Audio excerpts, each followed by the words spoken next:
Our first guest joins me in studio, Mr. Dean Janes. He is the CEO of Imaging3. Their stock symbol's IMGG. Dean, good to see you again. Good to see you too, Don. Happy New Year. Yeah, same to you. Now, we're very pleased to be with this week, reinitiating coverage of the company. What I thought we'd do, because we haven't done this in a little while, is kind of go back to the beginning.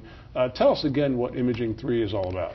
Well, Imaging3, we've developed a proprietary system called the DVIS, Dominion Volumetric Imaging Scanner. It's a circular gantry system that scans the body every second, takes those images and puts it into a 3D construct, and it updates it every second thereafter. It's a mobile system. It moves throughout the facility, a hospital, plugs into regular wall power and fits through a standard room door. It uses X-ray technology, so it's real-time 3D X-ray imaging, and it's patented.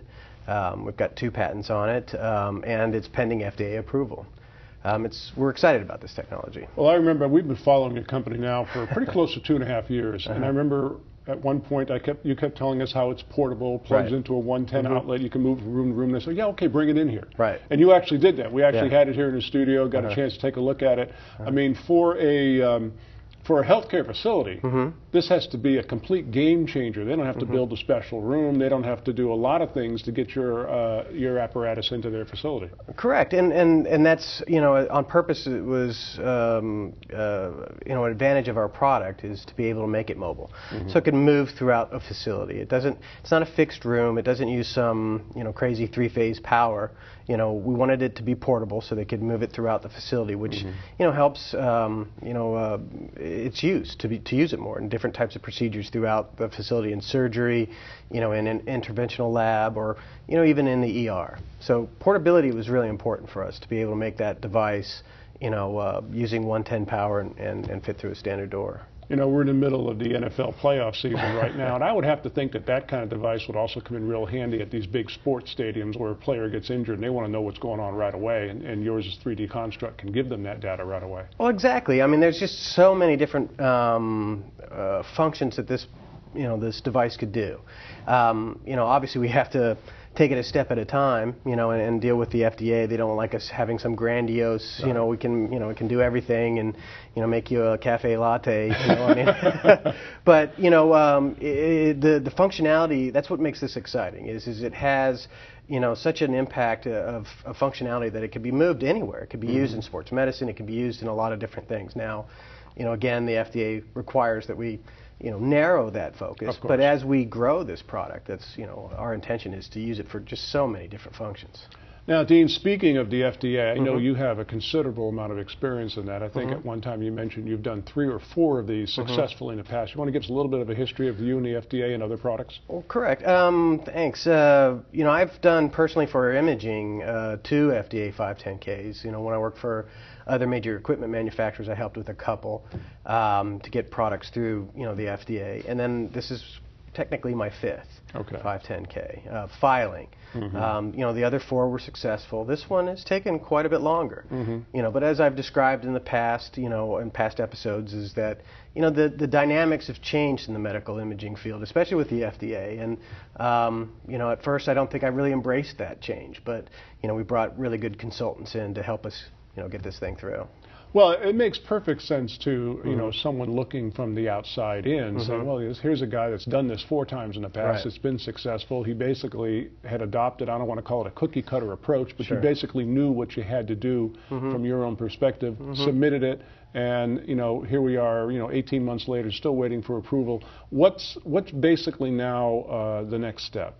Well, I think as I've shared with shareholders via press release through appearances here, was we had a 3-phase approach that we were going through, and the first phase was preparing to meet with the FDA. The second phase was going and meeting with the FDA to get some feedback from them, and part of that feedback was what imagery they wanted for our 510K. We got that. We met with them in, I think, October. Got some really good feedback. There's been some back and forth, since then. We're now in the 3rd phase, the final phase of, gathering all the data, grabbing the imagery, refining our 510K, and then we're going to submit. Now, one thing I can tell you, I mean, everyone wants to know, well, when's that going to happen? I mean, we're really at a point where I really don't want to, bow to pressure to try to file that. I want it to be done. Right. I really want to make sure that when we do submit this 510K package, that, we are there, that we've answered pretty much every aspect that the FDA, has given us feedback on, and that when we do the submission, we're going to get a yes. And we're working really hard to do so. Now, I hope that we can get this done very quickly. But, fortunately, we're in the final phase. And it kind of reminds me of an adage that attorneys use, trial attorneys use, that they never ask a question they don't already know the answer to. Correct. And that's kind of what I'm getting from you, is that you are going to already know all of the questions before you make that submission, so that there's really no wiggle room, I guess, for the FDA to say, well, we want this, we want that. You already will have addressed that. Is that kind of where I'm getting from you? Well, correct. And, the purpose of having this meeting was just to be able to have some dialogue back and forth. And if we have doubts about certain things, we have a line of communication through our consultant groups directly to the FDA. So if we're doubting something might not fly, they can present it to them and argue it beforehand. So hopefully they can now know the answers to those questions and submit exactly what they want. And that's why it's taking more time. That's why I think that we have a really good chance of getting approved this time. Well, I know you must be a pretty patient guy. Let's talk about your shareholder base. I know you had an open house late last summer where you basically invited your whole shareholder base to come out, see a demonstration, see the DVIS in person, I guess I'll call it.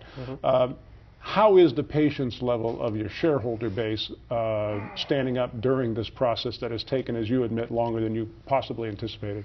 Well, I feel it's very good. I mean, shareholders have been through this process with me for a long time, a lot longer than they expected, than I expected. And, for the most part, most of my shareholders are just, strong with me, know that they understand, as long as they get some feedback, understand that we're still moving forward, that we're still around, we're still,